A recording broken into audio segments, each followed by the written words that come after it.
of water. He sets the boundaries of the water so that they can't cover the earth again. He's able to walk on the water, on the paths of the water, so that no one can trap him. And he's able to still the water. All the way through the Hebrew Scriptures, this on and on this theme goes of God's control, Yahweh's control of the water. So this is the backstory, so that when we get to the gospel narratives, and Yeshua comes in the night, and he's just walking on the water. Just by his walking on the water, he's saying, I'm Yahweh. I'm Yahweh. Because nobody else, unless they're in his presence, Peter. By the way, what did I say? We would share, you and I, as image bearers, in the dominion of God on this earth. And what does he say to Peter? Come on out, Peter. Walk on out. You're an image bearer. As long as you're with me, it's all good. And Peter's able to do it until he looks around and goes, oh, this is problematic. This is very problematic. And he starts to sink. Yeshua, in the other narrative, Matthew and Luke 8, they wake him up. The boat's taking on water. These guys are experienced fishermen. When experienced fishermen feel like there's a problem, then you know, okay, there's a problem. Boat's taking on water, and they're saying, look, we're going to perish. So they wake him up, and he's like, what's up, guys? He says, well, can't you see that there's a problem? He says, be still. And all of a sudden the water just goes placid, just in a second. And they say, who is this guy? And even the wind waves, and here's my point. They didn't get him then, and I'm quite certain we don't get him now. We read these stories, and we say, well, it's a nice little Bible story. Jesus calms the water. Jesus calms the wave. Jesus walks on the water. What a beautiful story. And it's screaming to us, it's not about the water, although it is about the water. It's about the person who can walk on the water and the person who can calm the water. I am who I am. And he says, yeah, if you knew who I was, guys, you wouldn't have been worried. I was in the boat with you. There was no need to fear. If you know who I am, there's no need to worry. You think I'm going to let you go down? No, because I'm not going down.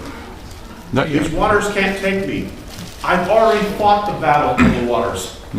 A long time ago, the scariest thing in the waters, if you knew the backstory, the scariest thing in the waters had already been defeated.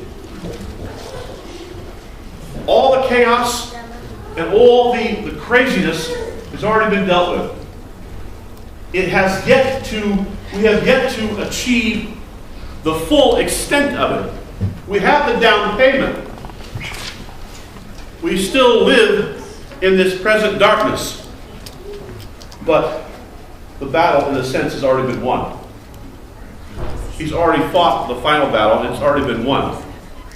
And the final battle, the real final battle, and the reason he comes here, is the one thing that could destroy us, the one thing that does destroy us, because of our rebellion, is death. He comes here to say, hey, look, I'll go through death, and we'll come out the other side. Not a problem. I'm the one who controls the waters of the universe. The universe. I control all the water. And by the way, in the past when I wanted to, I just covered the earth with water again when people ticked me off. I hit the swipe button and water I just told the shorelines, don't control the water anymore. Just let them come back. And they just filled the earth again with water. And then I said, all right, go back to where you were. And they went back to where they were. And now you can have it at the land again. And oh, by the way, I parted through the water. Right through the water, no problem. Created a pathway so that 3 million people could go right through.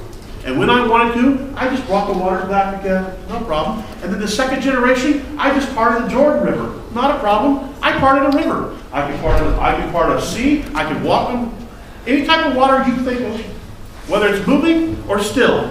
Doesn't matter. It has no effect on me. This is why Yeshua comes walking on the water. This is why he stills the waves and just says, look, you guys got to figure who I am. And when you figure out who I am, what I'm doing won't surprise you. It won't surprise you at all. Yes. I was just thinking, I don't know if this goes off the point, but it's kind of, I'm sure he's really thrilled about the fact we're polluting what he has control over. Right, that's why that's why this earth has to be reconstituted, so to speak, because we have done damage to the waters because of greed. And it speaks volumes more because, I mean, that's what the life comes from, and here we corrupted it.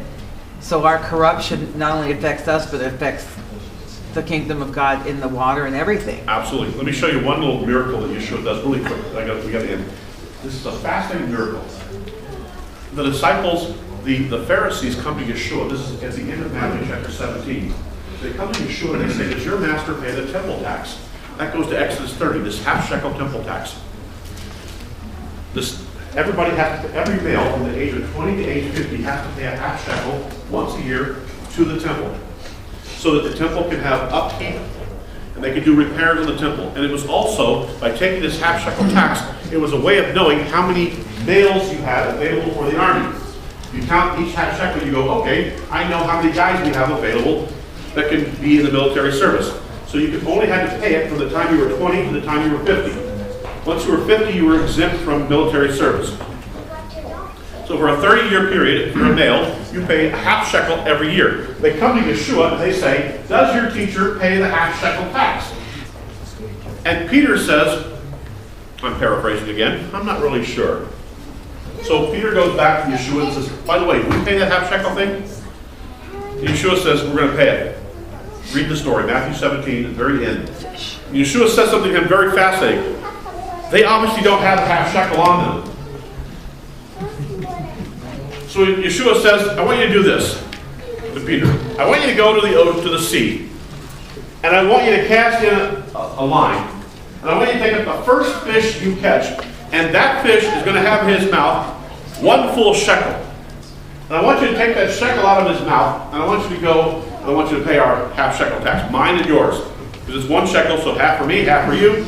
Just go pay our tax. Again, I have control of the sea. I got control of the water? Are you kidding me? There's a fish. There's one fish out there with a shekel in its mouth. And by the way, the first time you throw in your line, you're going to hit that fish. That's the day to get a lottery ticket. That's the lottery, baby. That's the true spirit of the lottery. Throw in the line, and the first fish you bring out is going to have a full shekel in his mouth. I control the water. Are you kidding me? I control the fish. We should have known that. We should have known that. If anybody reading Jonah, what does he say? He appoints a fish to go and swallow Jonah. And then he says to the fish, vomit him up. And by the way, here's the thing.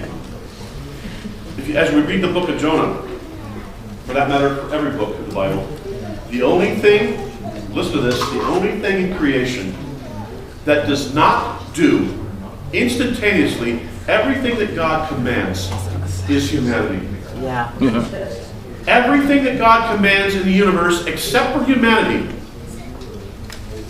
does instantaneously and exactly what he has commanded.